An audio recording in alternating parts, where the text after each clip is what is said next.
하나님의 말씀은 마가복음 4장 14절에서 20절입니다. 마가복음 4장 14절에서 20절입니다.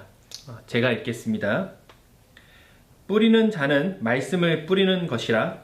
말씀이 길가에 뿌려졌다는 것은 이들을 가리킴이니 곧 말씀을 들을 때에 사탄이 즉시 와서 그들에게 뿌려진 말씀을 빼앗는 것이요.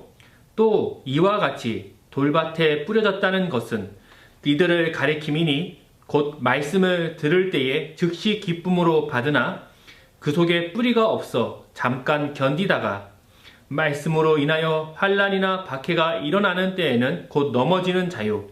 또 어떤 이는 가시떨기에 뿌려진 자니 이들은 말씀은 듣기는 하되 세상의 염려와 재물의 유혹과 기타 욕심이 들어와 말씀을 막아 결실하지 못하게 되는 자요. 좋은 땅에 뿌려졌다는 것은 곧 말씀을 듣고 받아 30배나 60배나 100배의 결실을 하는 자니라. 아멘.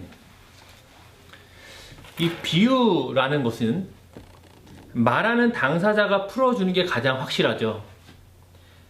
이 비유풀이로 인해서 사실은 많은 이단들이 생기고 또 잘못된 신앙을 갖게 되는 거거든요. 이 씨 뿌리는 비유는 예수님이 해석해 주신 유일한 비유죠. 때문에 우리는 이 비유의 의도를 알 수 있어요. 씨 뿌리는 비유는 무엇에 대한 비유인가요? 오늘 읽지 않았지만 이 11절에 보면 하나님 나라의 비밀을 너희에게 주었으나 라고 말씀하시죠.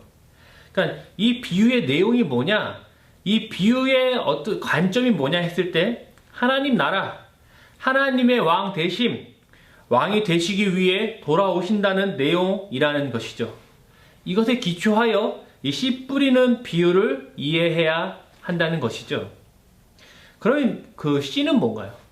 그 씨는 뭐죠? 14절에 보니까 뿌리는 자는 말씀을 뿌리는 것이라고 말씀하시죠.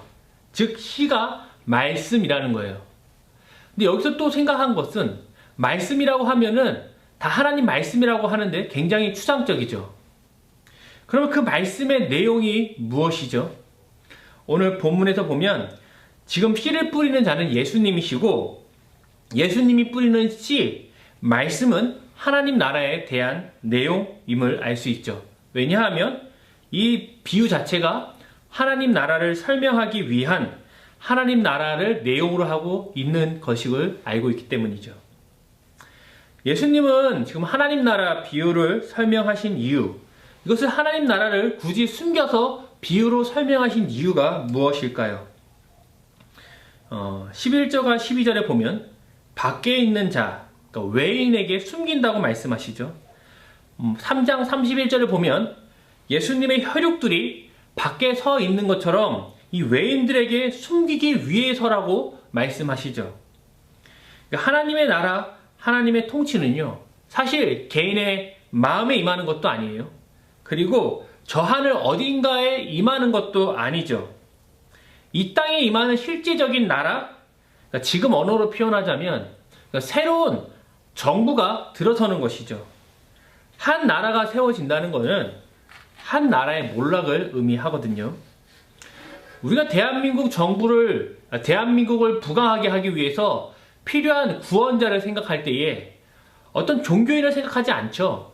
그러니까 뛰어난 정치인을 생각하는 것처럼 당시 사람들도 메시아, 그러니까 이스라엘을 부강하게 할 어떠한 그리스도에 대하여 정치적인 그리스도로 생각을 했거든요. 메시아가 오면 로마와 헤롯을 무너뜨리고 하나님의 통치가 실현되는 하나님의 나라를 세울 것이라 생각을 한 것이죠.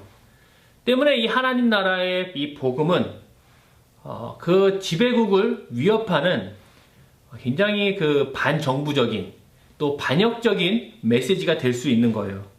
때문에 예수님은 그것을 비유로 하나님 나라를 설명하시는 것이죠.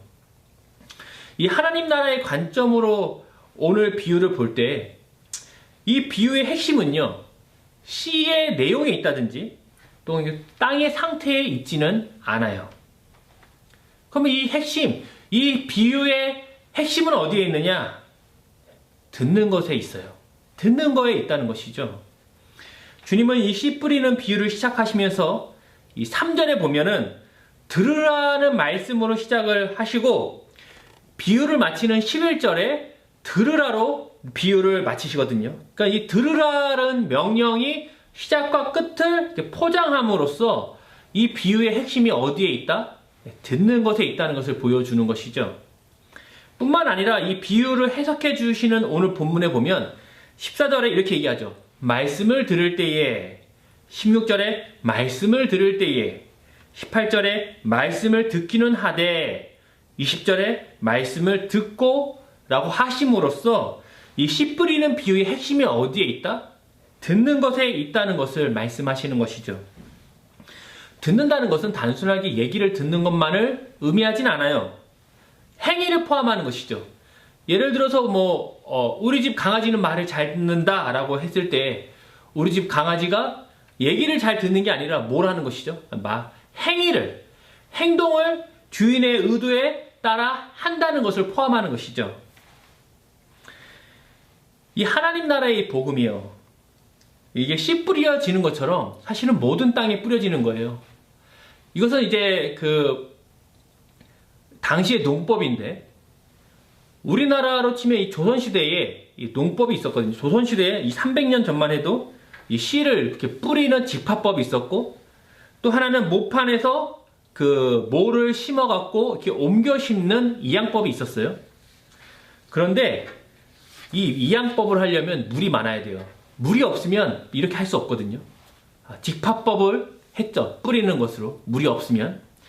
2000년 전 이 팔레스타인의 농법은요, 씨를 뿌리는 방법이었어요. 왜냐하면 농법이 발전되지도 않았지만 또 이 팔레스타인 땅이 굉장히 건조하기 때문에 일단 씨를 뿌리고 그 다음에 땅을 갈아엎는 방법을 썼던 것이죠. 이 씨 뿌리는 비유를 통해 지금 주님은 뭘 얘기하시냐면, 이 하나님 나라의 복음이, 이 씨앗들이 다양한 곳에, 모든 곳에 뿌려진다는 것을 설명하시는 거예요. 근데 오늘 본문에 보면 네 가지의 길이 나오죠. 돌밭, 길가, 돌밭, 가시떨기, 그리고 좋은 땅, 이렇게만 나오고 있어요. 많은 분들은 이 씨 뿌리는 비유를 들을 때마다 굉장히 양심의 가책을 받아요. 땅이 문제라고 생각하기 때문인데, 나는 길가인가, 돌밭인가, 아니면 가시떨기인가, 막 자기를 돌아보고 회개하고 좋은 땅이 돼야 된다라고 생각을 하죠. 하지만 이 비유의 핵심은요, 땅에 있는 게 아니에요. 땅은요, 문제가 없어요. 이 마가복음 4장 26절에서 29절에 보면 예수님은 스스로 자라나는 씨 비유로 또 하나님 나라를 설명하거든요. 그러니까 예수님의 비유는 다 하나님의 나라에 대한 건데, 26절에 보면 하나님 나라는 사람이 씨를 땅에 뿌린 것 같으니, 지금 이 씨 뿌리는 비유와 연결돼서 설명하죠. 뿌리는 것과 같다는 거예요. 27절에 씨가 나서 자라되 어떻게 그리 되었는지 알지 못하느니라. 씨가 땅에 뿌려지면 28절에 땅이 스스로 열매를 맺는다는 것이죠. 이 얘기는 뭐냐면, 땅은요, 문제가 없어요. 문제는 뭐냐? 땅 위에 지금 뭐가 있다는 거예요. 씨 뿌리는 비유에 나오는 네 가지 이 땅 있잖아요. 길가, 돌밭, 가시떨기, 이 좋은 땅. 이것은 사실 네 가지라기보다는 크게 두 가지로 나눌 수 있어요. 돌밭과 가시떨기와 길가, 그리고 좋은 땅으로 말이죠. 이 두 종류의 차이는 무엇이냐면, 계속하여 결실, 열매를 맺느냐, 맺지 못하느냐의 차이에 있어요. 그러니까 수확을 30배, 60배, 100배, 누가 더 결실을 많이 맺느냐는 별로 관심이 없어요. 이것은 그냥 이 하나님 나라의 선포가 우리의 생각한 것보다 더 풍성할 수 있다라는 걸 설명하는 것이지, 30배를 거둬야 된다, 60배 거둬야 된다는 사실은 이 비유의 포인트는 아니라는 것이죠.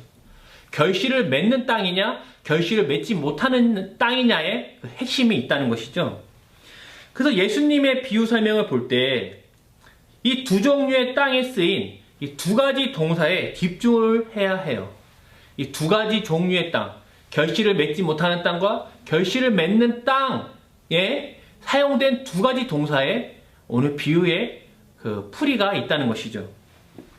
결실을 맺지 못하는 땅인 15절과 16절과 18절에 씨를 뿌렸다와 결실을 맺는 땅인 20절에 씨를 뿌렸다. 그리고 결실을 맺지 못하는 땅인 15절과 16절과 18절에 말씀을 듣다와 결실을 맺는 땅인 20절에 말씀을 듣다, 이 차이가 분명히 있다는 것이죠. 똑같은 모양과 똑같은 동사인데 어떤 차이가 있는가?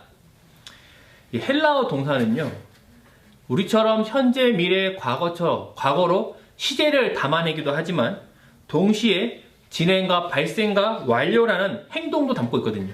이 고대 언어의 특징인데 동사 안에 행위, 발생, 진행, 완료 같은 것이 숨겨져 있다는 것이죠. 결실을 맺지 못하는 땅의 특징은 그 땅 위에 뭐가 있다는 거예요.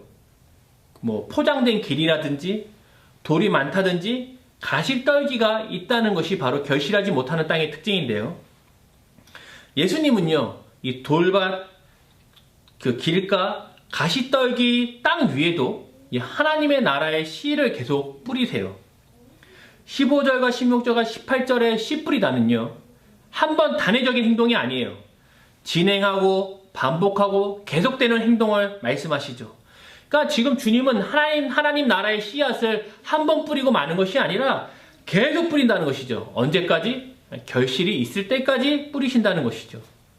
땅은요, 문제가 없어요. 다만 땅 위에 포장되어져 있어서 씨가 심기지 못하는 것이고, 다만 땅 위에 돌이 있어서 뿌리를 깊게 내리지 못하는 것이고, 다만 땅 위에 가시떨기가 덮고 있어서 씨가 성장하지 못하는 것이죠. 주님은 언제까지 이 하나님 나라의 씨를 뿌리실까요? 20절에 가보면 알 수 있어요. 20절에 이 좋은 땅에 씨 뿌리다는요, 단회적인 발생이거든요. 그러니까 반복하는 게 아니고 한 번 하는 거예요. 그러니까 주님은 결실할 때까지 하나님 나라의 말씀, 그 복음을 이 땅에 계속 뿌리시는 것이죠.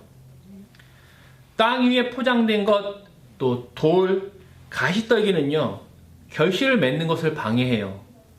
15절에 보니까 사탄이 이를 방해하죠. 17절에 보니까 말씀으로 인하여, 그 복음은 하나님 나라의 말씀인데 로마 황제가 아니라 하나님이 왕이시라는 하나님 나라 말씀으로 인하여 환난과 박해가 있죠. 그래서 뿌리를 내리지만 깊게 내리지 못하고 세상의 왕을 따르는 다수의 삶의 방식을 보며 넘어진다는 것이죠. 19절에 보면 염려와 유혹과 욕심으로 넘어지기도 한다고 말씀하죠. 그러니까 뿌리를 내리고 자라기는 하지만 마치 수험생이 되면, 이 수험생이라는 가시떨기가 생기면 학생 본인과 부모님의 염려로 넘어지는 것이죠. 환경의 어려움이 그리고 근심이 때에 넘어지기는 일들이 있다는 것이죠.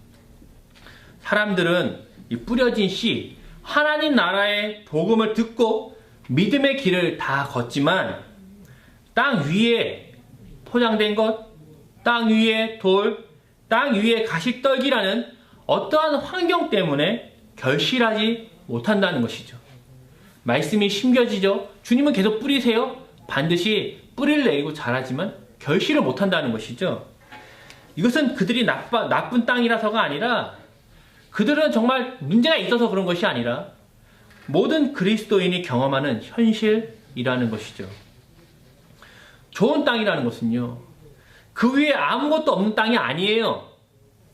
땅 위에 포장된 것과 돌과 가시떨기를 이겨내고 결실하는 것이 좋은 땅이라는 것이죠. 예수님은요, 하나의 방법을 소개해 주세요. 우리가 하나님 나라의 복음을 듣고 결실하는 하나의 방법을 말씀하시죠. 그건 뭐냐면 하나님 나라의 말씀을, 그 복음을 계속 듣는 것이죠. 15절과 16절과 18절, 이 결실하지 못하는 땅도요, 말씀을 들어요. 하지만 첫 번째 부류의 이 땅의 들음은요, 단회적인 거예요. 한 번 듣고 듣지 않아요. 뿌리를 내리지만 어려움이 생기면 바로 넘어지는 것이죠. 하지만 20절에 이 결실하는 땅, 이 좋은 땅도요, 말씀을 들어요. 근데 이 좋은 땅의 들음은 진행, 반복, 계속의 들음이에요.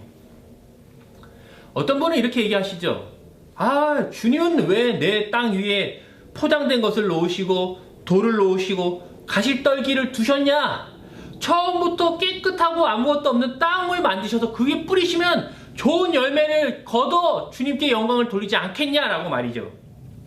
나도 환경이 좋다면, 내 그 땅 위에 아무것도 없다면 저 사람처럼 더 잘 믿었을 것이다 라고 말할 수 있다는 것이죠.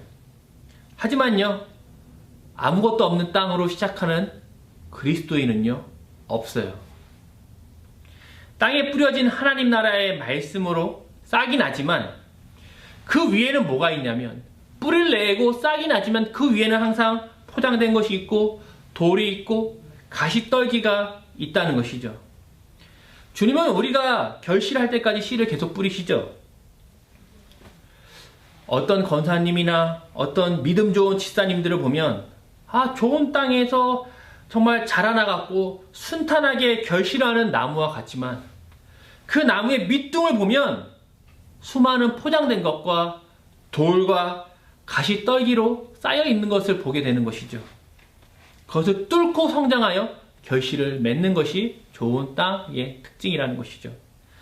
온실 안에서 화초로 자라 결실을 맺는 나무는요, 비와 바람이 부는 이 들판에 나가면 다 부러지게 되어 있어요. 결코 성장하지 못하는 것이거든요. 우리가 하나님 나라의 열매를 결실하는 방법은 돌을 치우고 가시떨기를 치우고 이런 것이 아니라 계속하여 뿌려진 씨, 하나님 나라의 말씀을 듣는 것, 그 나라 백성으로 살고자 힘쓰는 것, 내가 하나님의 백성임을 잊지 않는 것을 반복, 설득, 진행하는 것이죠. 이것은요, 생각보다 쉽지 않아요. 그래서 이것이 믿음이에요. 우리 믿음의 선배들을 보면 그들의 땅 위에도요, 항상 포장된 것과 돌과 가시떨기가 있었어요. 아무것도 없이 그냥 자란 게 아니란 말이에요. 하나님과 동행한 노아는요, 화창한 날씨에 모두가 볼 수 있는 산 중턱에 120년 동안 배를 만들었어요. 그러니까 성경으로 보니까 아무렇지 않지만 사실 이 120년 동안 얼마나 놀림을 받았겠어요. 하나님의 말씀이 노아의 땅에 뿌려지고 그 씨가 뿌리를 내리고 자라고자 하지만 동네 사람들이 돌과 가시떨기가 되어 이 노아로 하여금 말씀의 결실을 맺지 못하도록 했다는 것이죠. 마치 어떻게 얘기했겠습니까? 왜 그렇게 사냐? 배를 왜 짓냐? 날씨가 좋지 않냐? 우리처럼 살자라고 말이죠. 아브라함의 역사를 봐도 그래요. 그 땅 위에 하나님의 말씀이 뿌려졌지만 포장된 것과 돌과 가시떨기가 그 위에 있기 때문에 결실하는데 어려움을 겪죠. 그의 아내도 몇 번 다른 사람에게 넘기기도 하고요. 조카 롯에게 먼저 땅을 선택할 수 있는 기회도 주고요. 약속의 자녀가 아닌 다른 자녀를 낳기도 하고요. 다양한 방법들을, 시간들을 보냈다는 것이죠. 그때마다 하나님이 찾아오셔서 다시 한번 이 말씀의 씨, 하나님 나라의 복음의 씨를 뿌리시고 그들은 또 들었죠. 실수도 많이 했지만 다시 듣고 행했다는 것이죠. 하나님의 말씀, 하나님 나라의 소식이요, 우리에게도 뿌려졌어요. 이 씨의 뿌리가 내리고 자라지만 우리 위에도 뭐가 있냐면 포장된 것과 돌과 가시떨기가 있고, 그것이 우리로 하여금 하나님의 백성, 하나님의 통치를 따르지 않고 세상의 방식과 세상의 백성으로 살게 하는 것이죠. 노아에게 배를 왜 만드냐? 그만하고 우리처럼 살자. 정신이 나갔냐? 이런 얘기를 120년을 들었다는 것이죠. 아브라함에게 고향을 떠나지 말고 그냥 살자. 고향을 떠나는 것은 생명의 위협이 있고 정말 많은 어려움이 있으니 그냥 우리 이렇게 살자라고 주위의 많은 다수의 사람들이 얘기했다는 것이죠. 하나님의 말씀이 임하였고 하나님의 왕되심을 따르는 자들과 세상의 왕과 세상의 방식을 따르는 다수의 사람들이 앞에서 우리의 신앙이 흔들린다는 것이죠. 각자의 환경에 따라 다른 포장된 것과 돌과 가시떨기가 있지만 중요한 것은 뭐냐면 하나님의 말씀을 반복하여 들음으로 자신을 설득함으로 내가 하나님의 백성임을 다시 한번 확인함으로 걷다 보면, 그렇게 걷다 보면 포장된 것과 돌과 가시떨기를 뚫고 올라와 열매를 결실하는 나를 보게 되는 것이죠. 이것을 위해서 주님은요, 계속 말씀의 씨를 뿌리시고요, 또 계속 말씀하시는 거죠. 우리가 해야 되는 것은 뭐다? 계속하여 듣고 행하는 것이죠. 행하고자 노력하는 것이죠.